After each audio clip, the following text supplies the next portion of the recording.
So I was looking at the budget. We're all looking at this budget that the GOP approved and Trump says he'll sign. And I feel like I missed the chapter in The Art of the Deal in favor of complete capitulation. Is that a chapter that fell out of my copy of The Art of the Deal? Don't after negotiating, then just capitulate, just give away everything. I mean, no, he didn't get the money for the wall, so he swears this thing is going up. And I don't even care about that because I think he can perfectly well just enforce the immigration laws and solve the problem as they are without the wall. But the wall, he's promised it every single day. So he got no money for that. The money to fund Obamacare is still there. Money for the EPA, which is like a dagger in my heart. Money for sanctuary cities, the whole thing. At they're still funding Planned Parenthood, which gives a new meaning to the Republican program, No Child Left Behind. It's like, this is like literally no child left behind because they're just going to slaughter them all. Why do we have to pay the slaughterers of the innocent? The people who sell baby parts. Why does my tax dollars have to go to that? Charles Krauthammer said it best, so let him say it. Here he is. Trump got rolled. The Republicans got rolled. They ended up with nothing, really. It's sort of embarrassing. I understand the strategic idea. We're halfway through the year, only a few months left. This has all been a good in the past.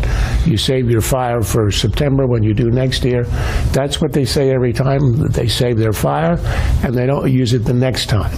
Now, Trump has been wonderful, I think, in sort of throwing out a lot of ideas, starting with the gas tax. The Kim idea wasn't a great idea, but there's no denying the fact that this was not a win. He was not the winner he said he was, or negotiator. This was a total loss. See, here's the problem. And you got to admit, I'm not somebody who heaps blame on Trump. I don't blame him for every little thing he does. I don't care when he says, something that's untoward and all this stuff. Congress doesn't want to do anything that he wants to do, okay? They don't want to cut money. They don't want to cut programs. The old joke about Republicans is the Democrats come in and say we're going to burn the country to the ground in 30 days, and Republicans go out and negotiate and then come back and announce they won because we're going to burn the country to the ground in 90 days. The Republicans, these are Washington animals. And the one thing you have to remember about politicians is they're good at being politicians. There aren't many politicians. It's like baseball players, When you go and see a baseball player, you are watching a god of an athlete. You only have to go one step down into the minor leagues to see the difference between a minor leaguer and a major leaguer. These are the best athletes in the country. Any professional sport, that's true. Same thing is true of politicians. These are the best politicians in the country. There just aren't that many of them at the national level.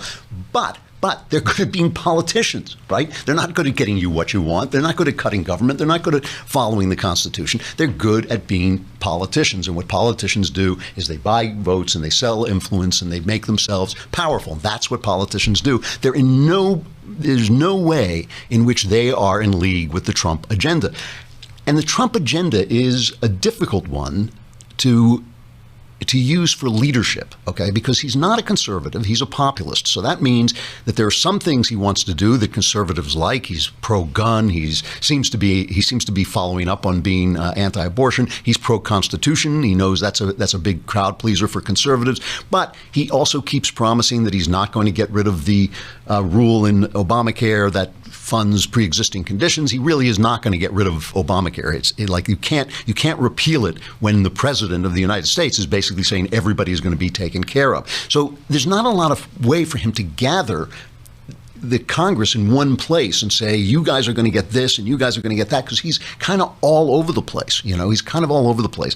But you got to say, he is the guy who promised that he was the deal maker. He is the guy who promised that he was the great negotiator, and so far he hasn't. Now, he tweeted out today,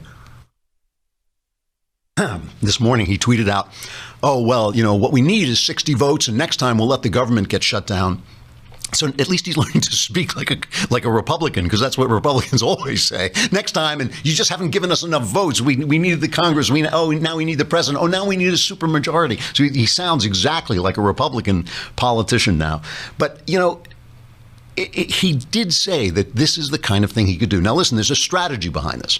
The only people who got this right, I thought, were the Wall Street Journal. They were talking about it. It's not like, oh, he just capitulated. It's that he figured he had a big fight coming up with health care, and he hopes it's going to happen this week. He hopes he's going to revamp, get it through the House, a revamp of the health care, of Obamacare this week, and then move on to taxes. He didn't want to fight this battle. Remember, most of this budget was negotiated before Obama left. Most of it was already finished negotiating, so he's figuring, okay, in September when this budget ends, we'll go back and we'll really do the big negotiation. And that means being willing to shut down the government.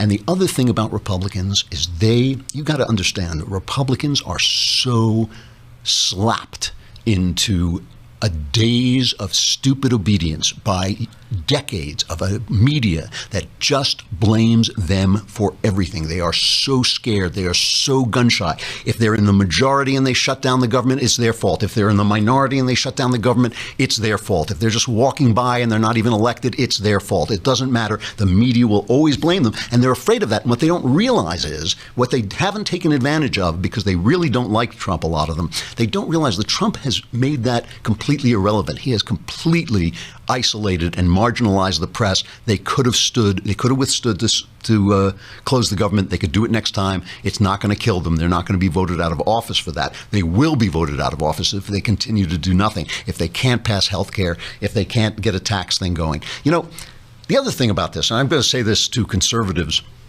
because I know you're not going to like hearing this, but we small government types, we need to learn to approach problems that bother the people before the left gets to them. Because now Obamacare is in place, and whatever they do, there's going to be shreds of Obamacare left in it. There were good free market solutions to the healthcare problem, eliminating the fact that insurance companies couldn't compete across state lines and things like that. That would have brought down the cost of health care.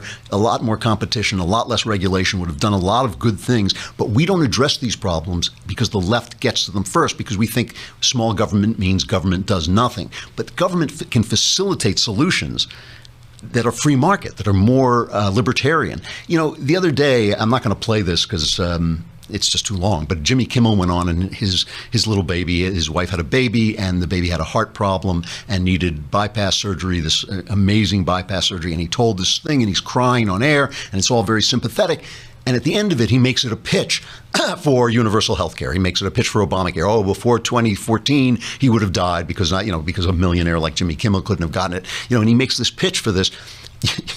You're never going to win that argument. You are never going to win against Jimmy Kimmel's heart-troubled baby, that you do nothing. So conservatives have to learn to act and provide free market solutions and not just clean up after Democrats come in with the simple argument, which is always, we'll give you money. We'll take care of it. You have a right. You have a right. You have a right to health care. You have a right to my money. You have a right to take my money to pay for your health care. You have a right.